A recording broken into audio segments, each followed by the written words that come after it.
ఎన్డీఏను వ్యతిరేకిస్తారు. ఓకే, ప్రకాష్ రాజ్తో నటిస్తారా లేదా, మీకు అభ్యంతరం లేదా అని నన్ను అడిగారు. ఆయన మంచి నటుడు, నాకేం అభ్యంతరం లేదు, కానీ సెట్స్ మీద రాజకీయాలు తీసుకురాకూడదు, అది ఒకటి జరగకూడదని నేను చెప్పాను అని అంటున్నారు. ఇది నిజంగా వాస్తవంగా నటీనటులు మాట్లాడుతున్నప్పుడు అనేక విషయాలు అక్కడ వస్తాయి.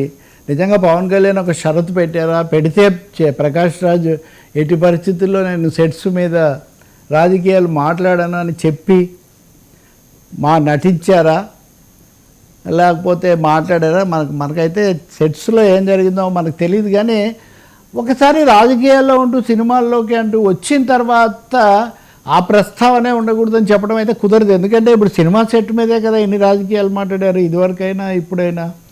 కాబట్టి ప్రకాష్ రాజ్ మరి ఏమైనా దీని మీద స్పందిస్తారేమో నాకు తెలియదు. కానీ ఇంకోటి కూడా, ప్రకాష్ రాజ్ రాజకీయాలు తెలిసే మా ఎన్నికల్లో పవన్ కళ్యాణ్ వీళ్ళందరూ బలపరిచారు.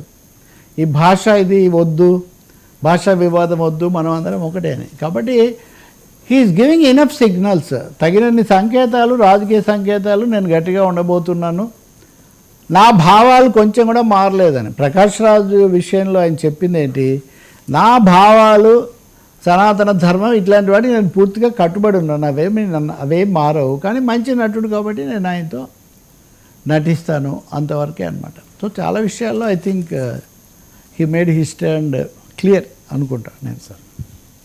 సార్ జగన్ టీం జోష్ రంగంలోకి మిథున్ అంటే జగన్ టీం జోష్ అంటే మిథున్ రెడ్డికి బెయిల్ వచ్చిన తర్వాత, అంతకుముందు కూడా 3 అధికారులు ఇంకా అనేక మందికి వచ్చాక, అంతకుముందు సరే వల్లభనేని వంశీ విషయం పక్కన పెట్టండి, ఆయనకి అంతకుముందే వచ్చింది.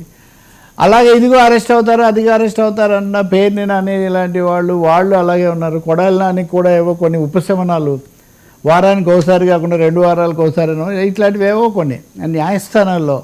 అలాగే యూట్యూబ్ కేసులు ఇవన్నీ పదే మీరు పెట్టి వాళ్ళని ఇబ్బంది పెట్టకూడదు అని వాళ్ళని విడుదల చేయడం, కోర్టుల్లో మీరు సీసీ కెమెరాలు పెట్టండి అని హైకోర్టు నుంచి ఇవన్నీ రావటం, ఏసీబీ కోర్టు కూడా లిక్కర్ స్కామ్ విషయంలో మీరు పెట్టినటువంటి ఛార్జ్ షీట్లు దశల వారీగా పెడుతున్నారు, కానీ సాక్ష్యాధారాలు అయితే మీరు చూపించలేకపోతున్నారని చెప్పడం, ఇవన్నీ మా వాదన కొంచెం బలం చేకూరుస్తున్నాయనేది జగన్ టీం జగన్లో కొంచెం హుషారు వచ్చినట్టుగా కనిపిస్తుంది. ఆయన దానికి